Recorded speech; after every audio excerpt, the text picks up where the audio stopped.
Hey, Governor, how are you? Great, how are you? Good. So what do you make of Donald Trump falling recently in the polls?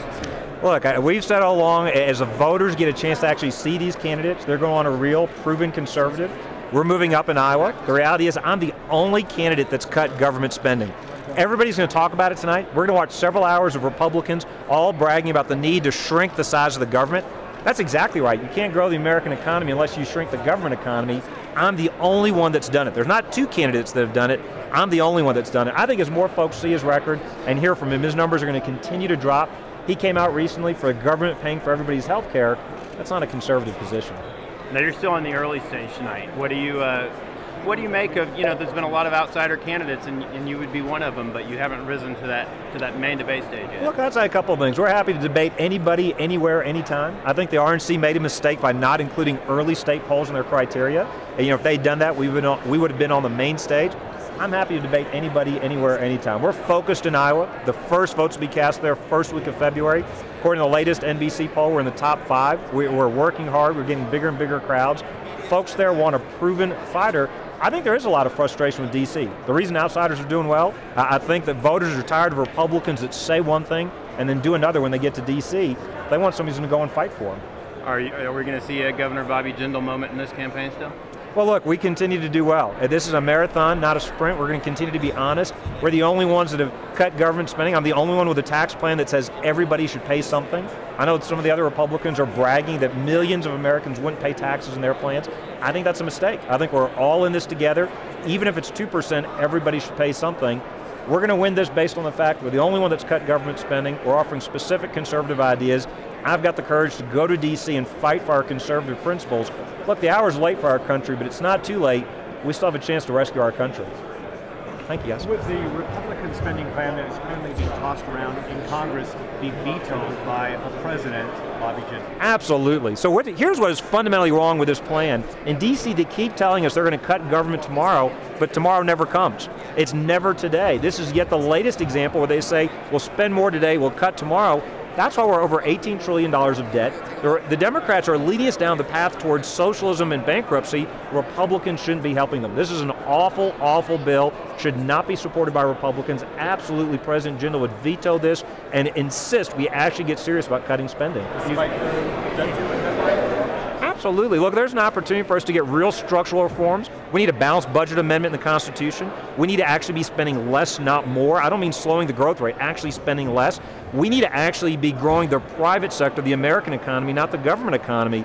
Folks, look, we've got middle class incomes are stagnant. We've got record low participation rate in the workforce, record high participation in terms of food stamps.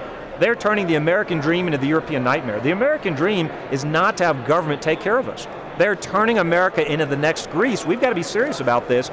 No more incremental steps. We need to make big changes, and it starts by stop digging this hole deeper. It starts by cutting government spending, starting to repay this deficit.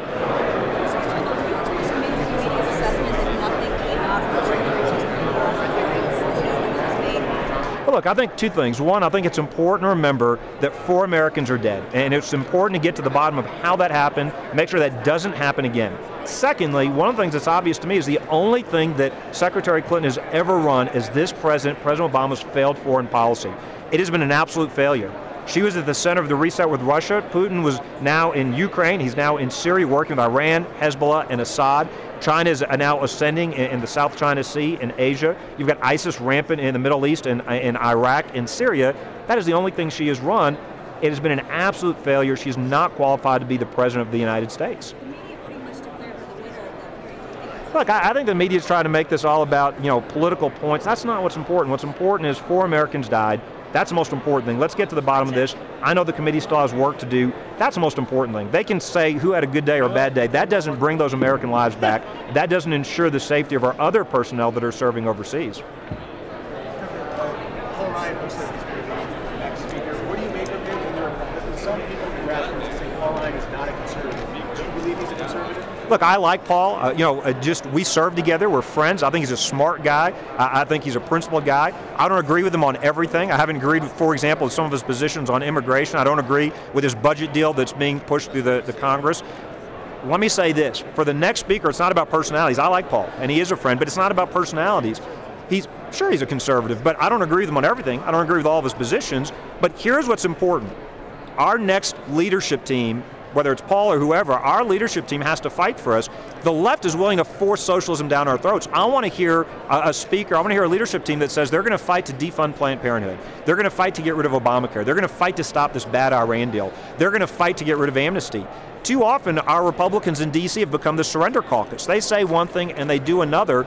Look, I don't like Pelosi, I don't like Reid, but give them credit. At least they were willing to fight. They didn't give up when they lost the 60th vote in terms of getting Obamacare done. I want Republicans to fight just as hard for our conservative principles. You served in Congress, you were in Washington. What did you do similar to what you want congressmen to do? What did you agree with the Planned Parenthood? What are the type of policies? Look, we're the first state that defunded Planned Parenthood through Medicaid. We've cut our state budget as governor 26%. 30,000 fewer state bureaucrats. I'm the only candidate with a plan to get rid of Obamacare that doesn't create a new entitlement program. We're also the one governor, when you look at what we've done, we've governed according to these conservative principles. All these other guys can talk about cutting government spending. That's never happened anywhere, anytime, any place. We have done it in Louisiana. All these other candidates can talk about it. They haven't done it anywhere. If they haven't done it yet, what makes us think they'll do it if we send them to DC? We have governed as a conservative. We were the first to take on Planned Parenthood. Now President Obama is suing us in federal court, but we're going to fight to protect innocent human life every chance we get. What were your accomplishments when you were in Washington? Look, most pro-life state 8 years in a row. I've governed the way that I said that I was going to govern. Our state is prospered because of these conservative principles. But nothing in Congress, you can't point to anything that you did while you were in. Look, I've told you what we've done. We've governed as a conservative. We've cut government spending. Most pro-life state 8 years in a row. 8 credit upgrades. First state to take on Planned Parenthood and kick them out of the Medicaid program. Statewide school choice. Ethics reforms. We have fought to apply conservative principles. Thank you guys. Thank you guys. We'll see you a little bit later.